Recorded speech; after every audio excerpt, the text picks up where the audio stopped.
पंजाब में स्थित सिख धर्म के 3 तख्त साहिबान वाले शहरों को पावन शहरों का दर्जा देना पंजाब सरकार के लिए बड़े सौभाग्य की बात है।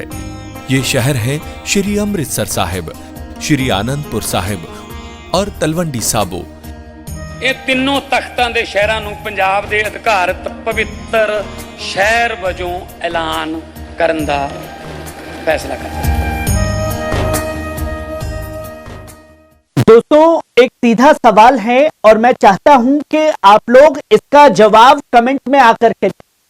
अगर कोई ताकत खत्म हो चुकी है, अगर कोई संगठन पूरी तरह से दुनिया की ताकत के साथ मिलकर के खत्म कर दिया गया है, तो फिर उसका डर दिल में क्यों जिंदा है? आज इजराइल ये खुद कह रहा है कि 2026 फैसला कौन साल होगा। क्यों? क्योंकि डर अभी भी दिल से गया नहीं है, क्योंकि खौफ अभी भी दिल के अंदर मौजूद है। और दोस्तों, एक बात याद रखिए, शहीद कभी मरते नहीं है, वो दिलों में जिंदा रहते हैं। चाहे दुश्मन उन्हें मरा हुआ समझे, पर दिल में उनके नाम का खौफ हमेशा बना रहता है, या चाहने वाले यादों में उन्हें बसाए रखते हैं। शहीद दिलों में हमेशा जिंदा रहते हैं, जिसकी तस्वीरें आज खास तौर पर सामने आ रही हैं। और 3 बड़ी खबरें सामने आई हैं, वो भी गजा की सरजमीन पर आखिरकार हो क्या रहा है। 2026 फैसला कौन साल क्यों? हमास के नेता नाम जा चुका है, पर डर अभी भी मौजूद है। रफा बॉर्डर खोलने की तैयारी या नई शर्तें?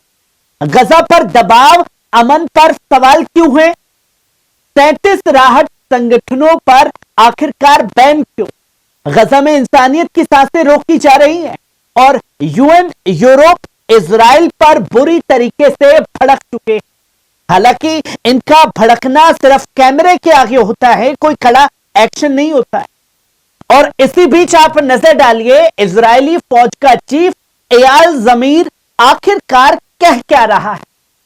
हम हमास को दोबारा ताकत बनाने नहीं देंगे। कौन सी ताकत?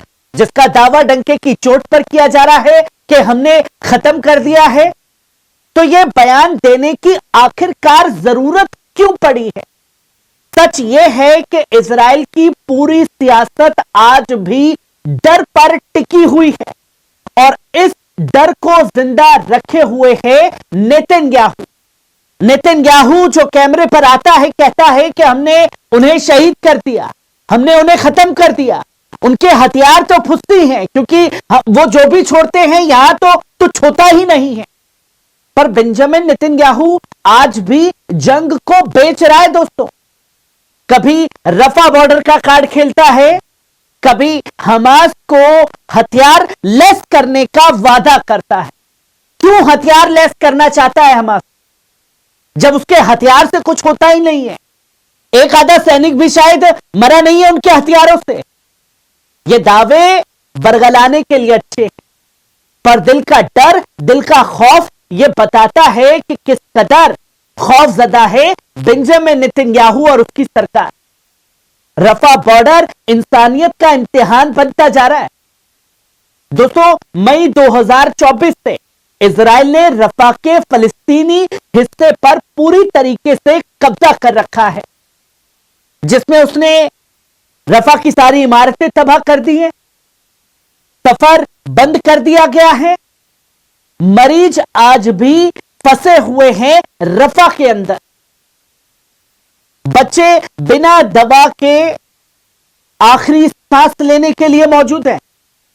और अब नेतन्याहू के द्वारा कहा जा रहा है कि हम खोलेंगे, लेकिन शर्तों पर। अब कहां मर गया यूरोपियन यूनियन, कहां मर गया यूनाइटेड नेशन, और कहां मर गया डोनाल्ड ट्रंप, जो बड़े बड़े दावे कर रहा था कि हम जो समझाएंगे वो नेतन्याहू समझेगा। पर नेतन्याहू ने तो एक साथ 37 एनजीओ पर बैन लगा दिया।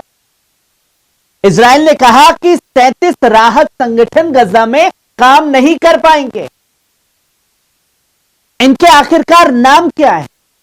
डॉक्टर विदाउट बॉर्डर्स, जो डॉक्टरों की टीम आ रखी है, उसकी एनजीओ आ रखी है, उसको मना कर दिया। ऑक्सफैम को पूरी तरीके से बैन करने का काम किया। जो केयर करते हैं उस केयर एनजीओ को बैन किया।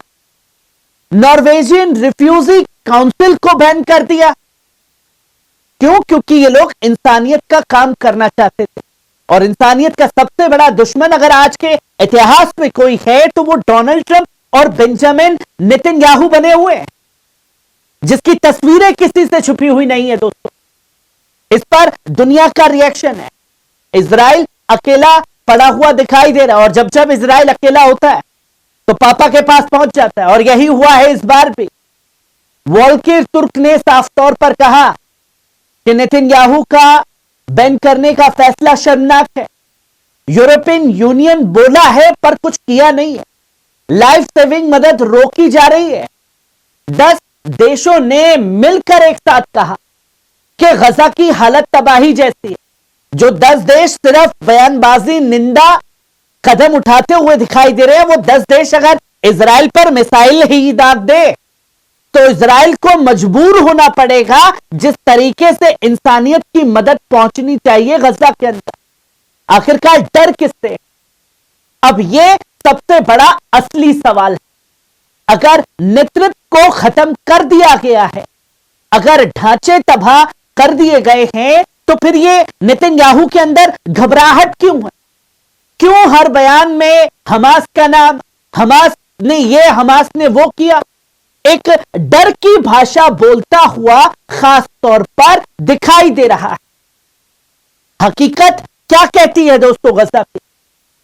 दोस्तों, राजनीतिक विश्लेषक ये साफ तौर पर कहते हैं कि जंग सिर्फ हथियारों से नहीं जीती जाती है, जंग नैरेटिव से भी लड़ी जाती है। और आज भी नेतन्याहू उसी नैरेटिव से डर रहा है, क्योंकि नेतन्याहू बताता है, उधर से हमास का बयान आता है कि झूठ बोल रहा है। फिर पापा को बयान देना होता है कि अगर हमास ने मेरे बेटे की बेइज्जती करना बंद नहीं किया तो मैं ऐसा कदम उठाऊंगा कि हमेशा के लिए खत्म कर दूंगा।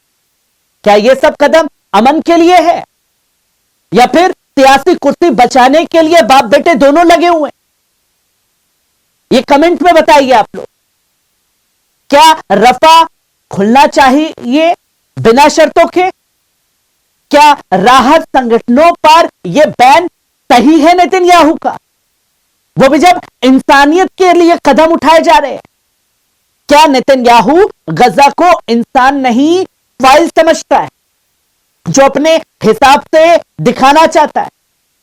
लिखिए, बोलिए, सवाल कीजिए, क्योंकि खामोशी ही सबसे बड़ा जुल्म होती है दोस्तों। पल पल न्यूज के साथ बने रहिए, चैनल को सब्सक्राइब कीजिए, बेल आइकॉन दबाइए ताकि हर एक वीडियो की नोटिफिकेशन आप लोगों के साथ साझा की जा सके। चैनल को ज्वाइन कीजिए, साथ ही साथ कमेंट कीजिए कि क्या आप इंसानियत के साथ हैं या नहीं।